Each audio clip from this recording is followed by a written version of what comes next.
Bienvenue dans le carnet de bord d'un apiculteur amateur. Et on se retrouve dans mon jardin, en Bretagne, là où tout a commencé. Je m'appelle Romain et j'ai décidé de vous emmener avec moi dans une aventure passionnante, l'apiculture.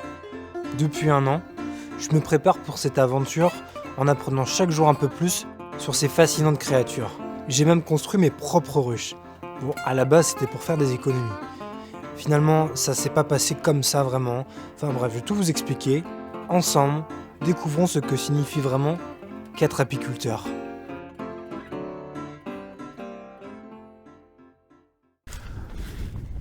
Bon, et bah du coup, bienvenue dans le carnet de bord d'un apiculteur amateur. Et déjà, je dois vous faire une confidence, c'est qu'ici on n'est pas chez moi, on est chez mes parents. Je suis un peu un Tanguy en fait. Je suis pas forcément un Tanguy de la maison, mais plus du jardin, ce qui est relativement moins grave. Parce qu'en fait, ils ont un grand terrain, ils peuvent pas s'occuper de tout. Donc moi, je les aide. Déjà, j'ai fait un grand potager pour faire des légumes. Voilà. Et donc là, on est au fond du jardin. Là, on va pas souvent. On est sous des chênes et des châtaigniers. Et c'est là que j'ai décidé d'installer mon rucher. Voilà. Les voisins sont assez loin. Donc c'est une zone idéale. Déjà, pourquoi j'ai voulu mettre à l'apiculture ?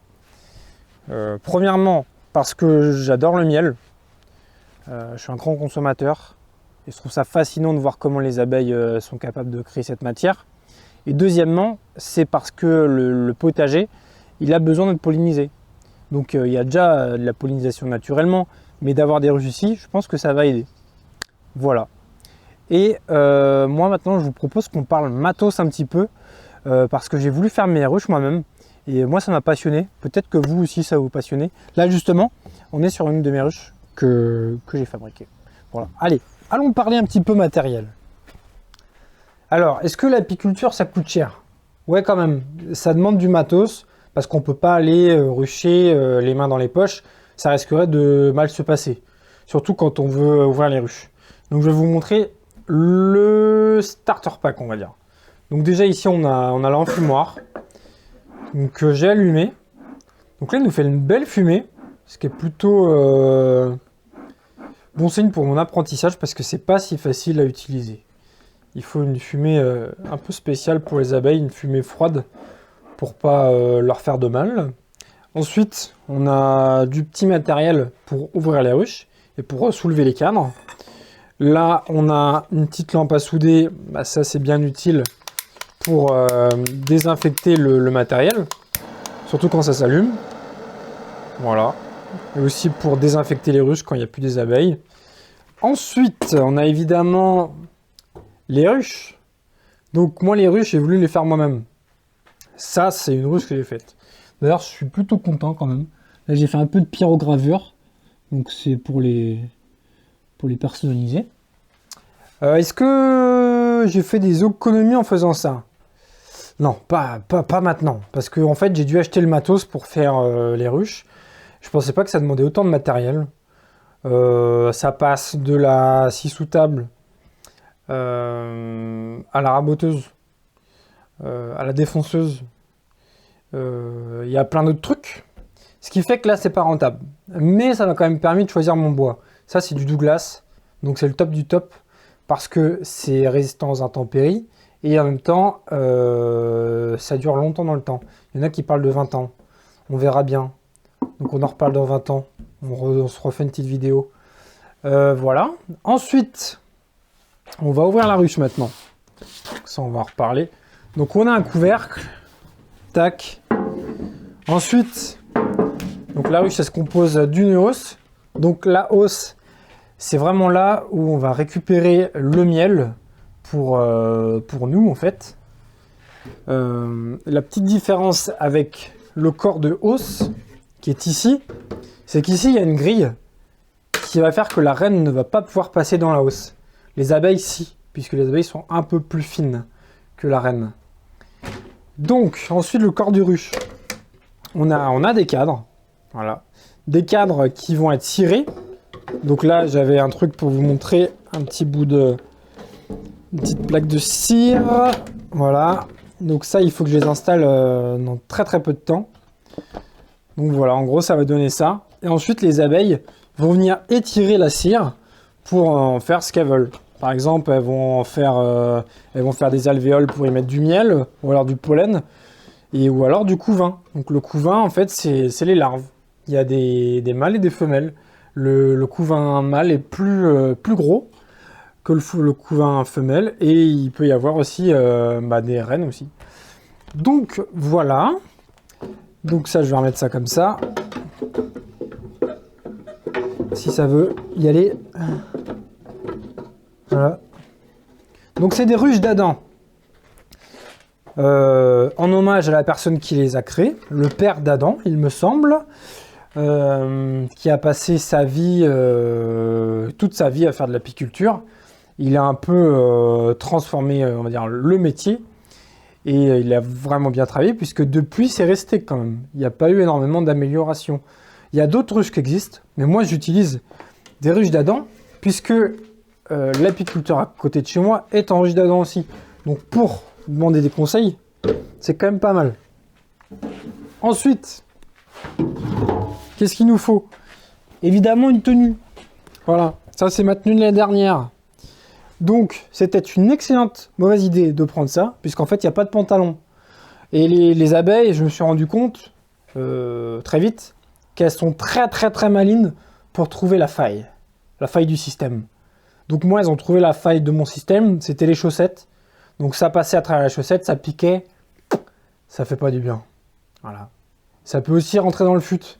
Moi, l'année dernière, une fois j'étais ruché. Tac, après je vais couper des tomates au potager et là j'entends bzzz dans le fut. Oh, je dis là je suis pas bien barré là. Il va falloir être intelligent. Je commence à enlever le fut tout doucement et paf, piqûre dans la cuisse. Oh, ça fait mal, j'avais un placard comme ça. Donc c'est bon, j'ai acheté la tenue complète pour cette année, hein, parce que ça suffit les piqûres. Si on peut les éviter, tant mieux. Voilà, bien sûr des gants et d'autres matériels, mais maintenant ce que je vous propose, c'est qu'on aille voir directement la ruche, voir ce qui s'y passe. Bon, et ben nous voilà sur le rucher. Qu'est-ce qu'on constate? Et bien déjà, elles sont en train de ramener du pollen, ce qui est plutôt bon signe en fait.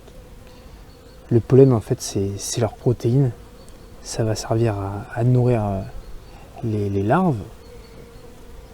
Ce que je peux vous dire aussi, c'est que les abeilles qui sortent là, c'est les abeilles qui ont le plus d'expérience. C'est les butineuses.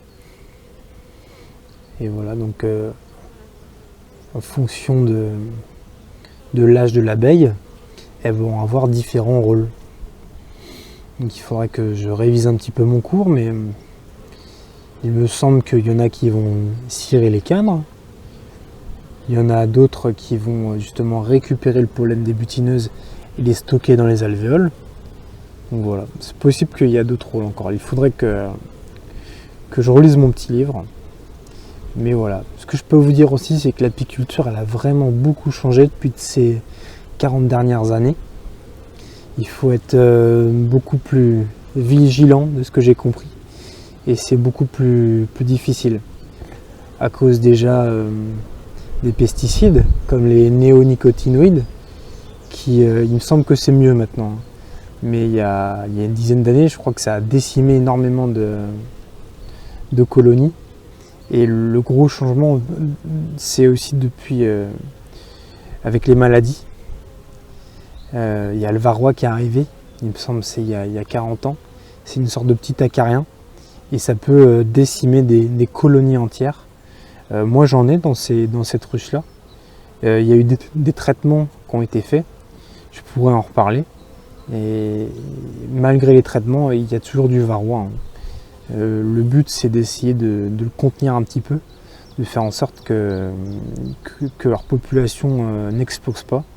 Et depuis 10 ans, il y a un autre problème, c'est le frelon asiatique. Alors lui, j'en fais une affaire personnelle. Parce que moi, je l'ai vu attaquer cette ruche-là l'année dernière. J'arrivais pas à trouver le nid parce que quand il y a les feuilles dans les arbres, c'est très compliqué. Et j'en ai fait des cauchemars. Finalement, j'ai trouvé des plans sur internet pour faire un piège électrique. Et ça a été assez satisfaisant parce que ça a très très bien fonctionné. Et c'est grâce à ce piège que j'ai cette ruche. Parce que ce piège, je l'ai mis dans un rucher d'un autre apiculteur. Et en une journée, il était capable de tuer 50 frelons. L'apiculteur était très content. C'est pour ça qu'il m'a donné cette ruche. Voilà. Merci à lui. Peut-être qu'il verra cette vidéo. Mais c'est pas terminé en fait. Là, ce qu'on peut faire à cette période-là, mars, c'est de choper les reines frelons asiatiques qui se sont planquées. Elles sont parties des grands nids que vous voyez dans les arbres en automne et elles sont parties se planquer. Et elles vont ressortir. Le but, c'est de les piéger. Et c'est maintenant que ça se passe. Dans le prochain épisode, on va parler de comment piéger les fondatrices. Si cette vidéo vous a plu, n'hésitez pas à laisser un petit commentaire, un petit like et à vous abonner.